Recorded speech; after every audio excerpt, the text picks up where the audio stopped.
Dans le tutoriel d'aujourd'hui, on va parler un petit peu égalisation. Mais au fait, c'est quoi l'égalisation? Eh bien c'est simple, il s'agit d'aller modifier les fréquences audio, les fréquences du signal audio qu'on est en train de traiter. Donc ici, dans la boîte de dialogue de configuration de voix audio, on a dans cette zone centrale une représentation de ce qu'est l'égaliseur. Donc vous voyez que ici on a des chiffres, ici aussi, donc c'est beau. Donc les chiffres qui sont en abscisse, pour les plus matheux d'entre vous, représentent les fréquences. Ça va de 20 Hz, en passant par 50, 100, 200, 500, 1 kHz, jusqu'à 20 kHz. On a coutume de dire que c'est le spectre audible. Et tout ça n'a aucun rapport avec les fantômes. Et ici, en ordonnée, vous allez vomir parce que ça bouge beaucoup, regardez, ah voilà, en ordonnée, vous avez les dB.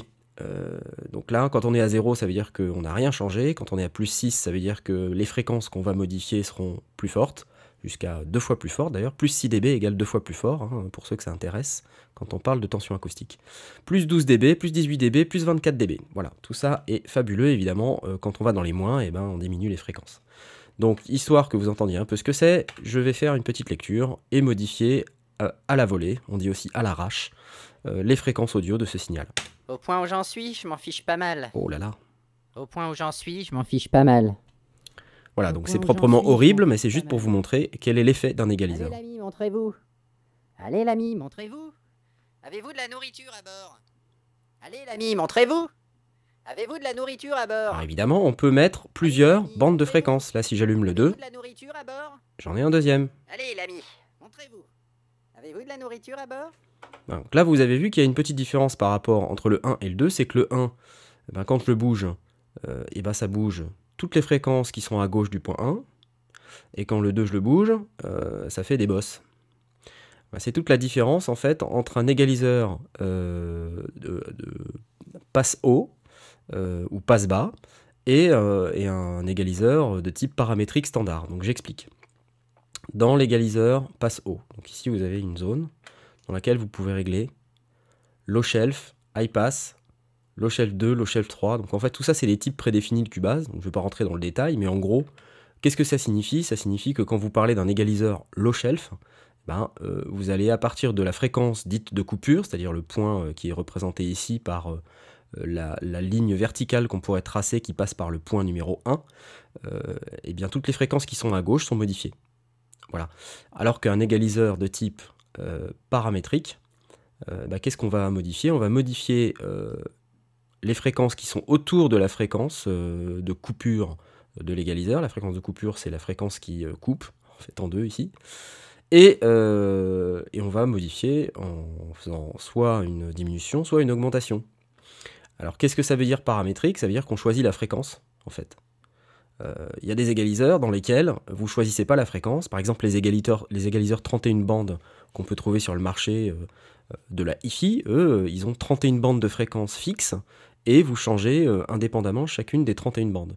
Bah là, non, vous n'avez que 4 bandes, mais vous pouvez choisir les fréquences. C'est ça qu'on appelle un égaliseur paramétrique. Dans un véritable égaliseur paramétrique, on peut choisir aussi le facteur de qualité du filtre, qu'on appelle aussi le facteur Q, comme qualité. Et donc l'idée c'est que quand vous bougez le facteur Q, plus ce facteur est grand, vous voyez ici j'ai un truc qui va jusqu'à ça va jusqu'à 12 normalement.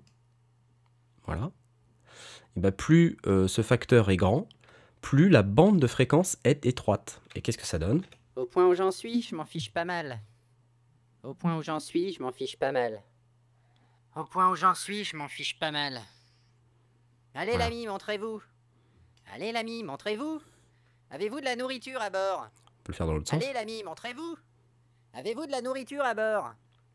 Donc cette technique, utiliser un égaliseur paramétrique avec une bande de fréquence très étroite, ça sert à faire des filtres très précis. Par exemple, si on a quelque chose qui nous gêne dans une voix, bah, on peut aller l'augmenter pour essayer de l'identifier.